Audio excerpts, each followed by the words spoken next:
45 years after independence, jiggers are still a major problem in Kenya. It is estimated that more than 2 million people are affected by jiggers in the country. 10 million others are at risk of being infected.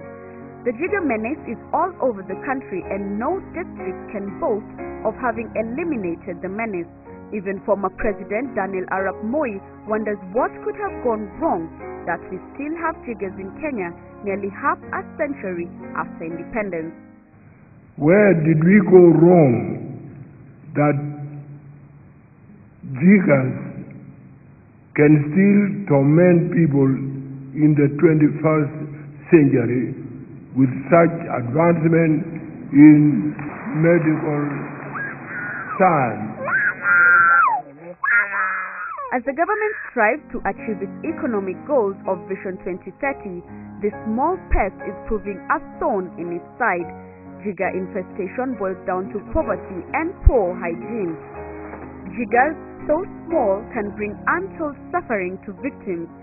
Special interventions are necessary to break the vicious cycle. In a bid to curb the spread of jiggers, Ahadi, Kenya has started a campaign aimed at eradicating the menace. We offer a preventive measure. We treat. At the moment, you're seeing I'm trying to treat with first you clean it with clean water and soap, so that you're able to see where the jiggers are. That's the first step. Secondly, after that you dip the feet on potassium permanganate. Thirdly, after that you have to apply some petroleum jelly, because the potassium permanganate leaves the skin very dry. Thereafter, because you've treated the person, as a Ahadi you always take an initiative or a further step to go to their homes, check how their home is, and also we fumigate. We have a 7 powder, which one we use to fumigate. It has a residue period of about 6 months. The infestation is all over the country, and more than a dozen people have so far died after jigger-related complications. Many others have been hospitalized across the country with serious jigger infestation. We call them referral cases. There are cases where you find that it's affected on very extreme areas, and if it's something that Ahadi cannot do, we are in coordination with the Minister of Public Health, where we take them to the dispensaries, government dispensaries, and they get treated. The only thing is we always appeal to government that they waiver the charges, because these people cannot afford a pin to remove a jigger, so they're actually charged to go get treatment of jigger. So one appeal as a Ahadi to the government is to waiver the bills or the charges for the jigger infested, so that we can have more and more people who are jigger infested to go there and get treated. During its operations across the country, shocking revelations of how Kenyans are suffering are everywhere. The process of physically removing the jiggers can be traumatic and painful. Some people simply remove the jiggers using unsterile needles, increasing the chances of getting HIV. The wound also acts as entry points for other infections. Worst case scenario we've seen where a child who's 7 years old has been transmitted to HIV and AIDS and he's passed on. The mother had HIV and AIDS, and she also had jiggers, and she used to remove jiggers with the pins which are not sterilized. So once she removes her jiggers, she also removes from the husband, and she also removes for the kids. That one causes, that one is tetanus plus HIV and AIDS.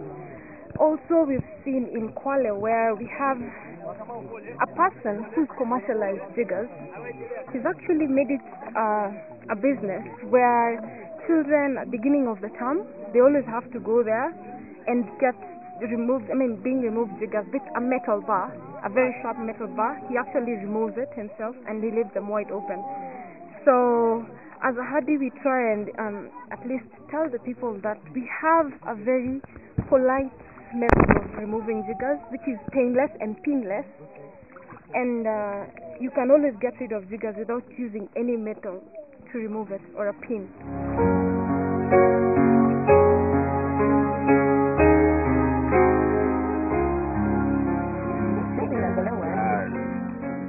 Kama hapa nilifanya hivi nikamtoa, sasa kuna baki shimo. Ile shimo ndio ambayo wanaingia tena robot. Due to the infections associated with jiggers, the victims, mostly children, are not able to go to school due to the stigma associated with having jiggers. Those who make it to school find they cannot write or play since the jiggers lower their metabolism, as is their energy levels. They end up becoming withdrawn and aloof. The jigger menace has also affected the free primary school education, where children are forced to drop out of school. Instead of being in school, this 5-year-old child is stuck at home, suffering from the pain of removing the pest. If jiggers can totally disable you so that you are unable to go to school, then this is very sad. Because Kenya is a very progressive country. We need to watch out as a nation. While some leaders are taking part in the campaign against jiggers, some are too embarrassed to accept the fact that some of their constituencies are affected.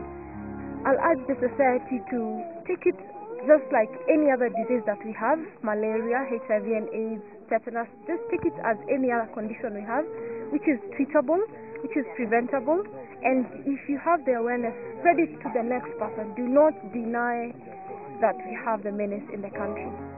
Special thanks goes to the Minister for Public Health, Beth Mugo, and former Medical Services Assistant Minister Danson Mungatana, Prime Minister Raila Odinga's wife Ida, and a host of other leaders for their direct involvement in the fight against the menace. The corporate world, the media and non-governmental organizations have also been supporting the fight against jiggers. But the campaign to eradicate jiggers is far from over. What is needed is direct government involvement to help in boosting, winning the fight. If you have a person who's out there and you know they're jigger interested, if you don't have the money, go to any jigger health center, Ahadi Jigger Health Center, get medicine, get to the person.